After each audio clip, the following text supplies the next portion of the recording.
वैसे बहुत सूक्ष्म विषय है ये, क्योंकि आप औषधि का जो प्रयोग कर रहे हैं चूहे पर, उससे लाखों की जान बच सकती है।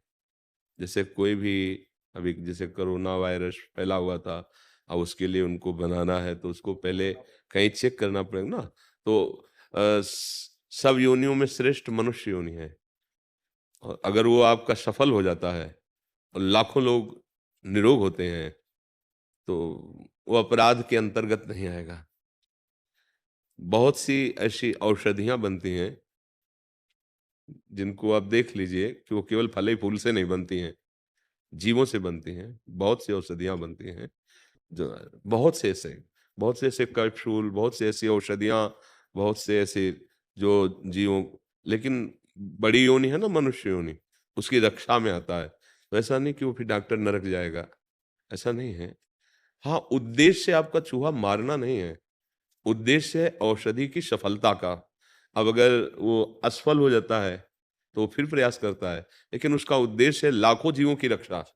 तो उद्देश्य उसका सही होने के कारण उसको पाप नहीं लगेगा, उद्देश्य सही होने के कारण।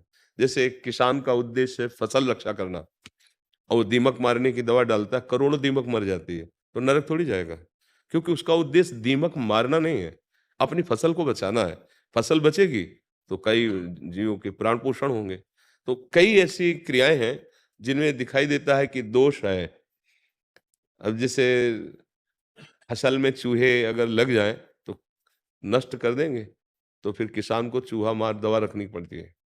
अब वो उसका उद्देश्य जो है वो अन्न रक्षा करना है, अपनी फसल की रक्षा करना है। जैसे जंगल में पशु हैं, लेकिन जो पशु बहुत हिंसक और क्रूर स्वभाव के हो जाते थे, राजा लोग जाकर उनको मारते थे। शिकार जो करने का उद्देश्य था, वो इसीलिए था कि जैसे कुछ मृग हैं जो रोग से ग्रसित हो चुके हैं, अब प्रजा में संक्रामक रोग पैदा हो जाएगा। कुछ ऐसे हिंसक हैं जो बलात् मनुष्यों को मार दें, तो वो राजा लोग जाकर उनका शिकार करते थे। तो उनको उसका पाप नहीं लगता था, क्योंकि प्रजा की रक्षा के लिए ऐसा कर रहे थे। जैसे सामने वाला शत्रु पक्ष लाखों की संख्या में आक्रमण कर रहा है, हम अपने देश की रक्षा के लिए लाखों को मार देते हैं, तो लाखों की हत्या का आपको दंड नहीं मिलेगा, आपको विजय श्री पुरस्कार मिलेगा देश की रक्षा का। तो कुछ ऐसे बड़े सूक्ष्म विषय हैं जिनको देखा जाए तो उसमें उद्देश्य देखा जाता है। क्रिया यद्यपि अपराध जनित है, तो बेचारा असमर्थ चूहा है, पर आपका उद्देश्य उसको पीड़ा देना नहीं है।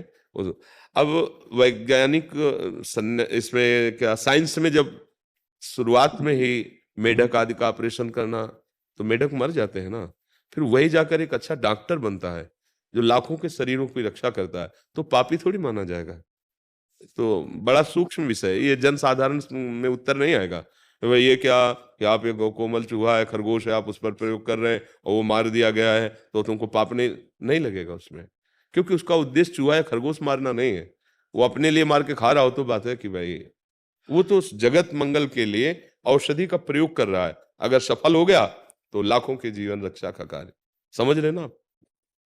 परंतु महाराज जी अगर सफल ना हो पाया फिर?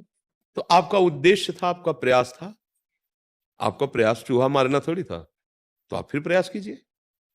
ऐसा थोड़ी कि एक बार में ही परफेक्ट कोई हो जाता हो, तो उसमें है। और देखो, बिना जीव के आहार के कोई जीवित नहीं रह सकता। गेहूं है, जीव है उसमें, जितना मुर्गे में है, बकरे में है, वही गेहूं में है, वही मूली में है। आप उखाड़ दीजिए, देखिए मर जाएगी, सूख जाएगी। हमारे लिए जो विधान बनाया गया, जीव बिना जीवे नहीं, बिना जीव खाए जी नहीं सकता। तो हमारे लिए जो विधान बना, अगर आप सही माने में देखिए तो दही में आप देखिए कितने कीड़े होते हैं, सोचो, आराम से पीते हैं ना, स्वास्थ्यवर्धक होता है ला। ये सूक्ष्म विचार है। जो चीज हमारे लिए निर्धारित है वो हमारे लिए है, जो निषेध है वो निषेध है।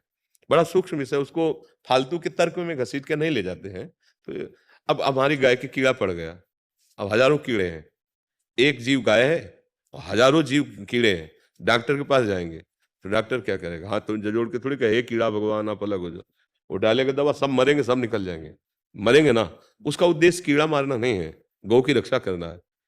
आंतरिक विषय को समझना होगा, नहीं तो ऐसे तो फिर बहुत ही सब गड़बड़ हो जाएगा, नहीं हो जाएगा। जी हाँ। हम आपसे सत्य कहते हैं कि गुरुवाणी किसी एक की नहीं है, पूरे विश्व ब्रह्मांड की है। जो स्वीकार करे, हम मतलब हृदय की बात कहते हैं। तो ये नहीं कि वो आपको ज्यादा प्यार करते हैं, हमको कम करेंगे, ऐसा ले। गुरुवाणी जी ऐसे ले, विश्व ब्रह्मांड का सिरताज है, स्वीकार करो। और चाहे जिस संप्रदाय के हो, चाहे जहाँ के हो, अगर आप कहीं भी जाते हैं तो आपकी गुरुवाणी का ही पोषण हो रहा है। जैसे आप आए तो गुरुवाणी की आज्ञा है कि साधु समागम करें, तो संत समागम। आपको पूरी श्रद्धा वहीं रखनी है गुरुवाणी पे। उनको आज्ञा हुई है तो हम जा रहे हैं साधु समागम के लिए। वहां से हमारा कल्याण होगा इसलिए नहीं जा रहे हैं, समझ रहे हैं? यहाँ से कल्याण होगा इसलिए नहीं आए हैं। गुरु आज्ञा है, गुरुवाणी की आज्ञा है, साधु समागम करे, इसलिए साधु समागम कर रहे। बात तो गुरुवाणी से बननी है।